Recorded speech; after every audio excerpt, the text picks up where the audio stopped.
This video will discuss the proper uses of residential security deposits in California.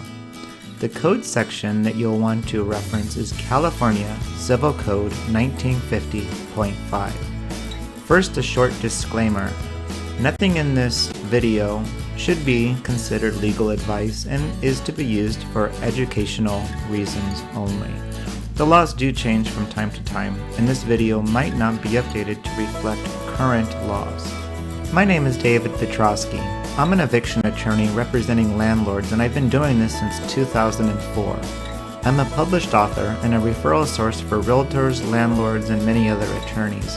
And we get results. However, of course, there's no guarantee of success on any given case. This video is going to outline what a security deposit can be used for when calculating the amount of the security deposit that will need to be returned to the tenant, but the video is not going to outline any other security deposit rules, as that will be the topic of a different video. So what exactly is a security deposit when discussing residential tenancies?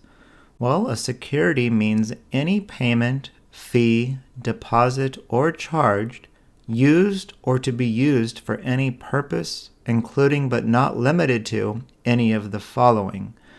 Now remember, this says including but not limited to any of the following. So the next examples that I'm going to provide you is clearly outlined in the code, but it is not meant to be an exclusive, exhaustive list of purposes that a security deposit can be used for.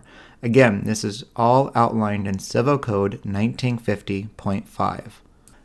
A residential security deposit in California can be used for the compensation of a landlord for a tenant's default in the payment of rent. So if your tenant has not paid all of the rent that is due under the terms of the agreement, then that security deposit can be used to repay the landlord for that non-payment of rent. Number 2, the security deposit can be used for the repair of damages to the premises, exclusive of ordinary wear and tear caused by the tenant or by a guest or licensee of the tenant.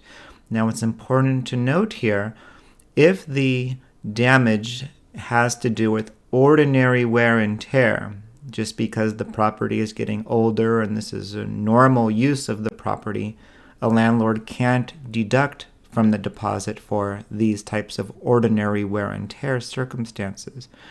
But if the damage is caused by the tenant or the tenant's guest, it doesn't have to be caused by the tenant, but it can also be caused by their guest, well, a landlord can deduct from the security deposit to cover these types of damages. Third, the cleaning of the premises upon termination of the tenancy necessary to return the unit to the same level of cleanliness it was in at the inception of the tenancy. Now this part only applies to tenancies for which the tenant's right to occupy the property began after January 1st, 2003, and that's going to obviously apply to most tenancies. Now, how are you going to prove the level of cleanliness at the time of inception of the tenancy? Well, a good way to prove that is to take pictures of the property right before a tenant moves in and make sure those pictures are dated.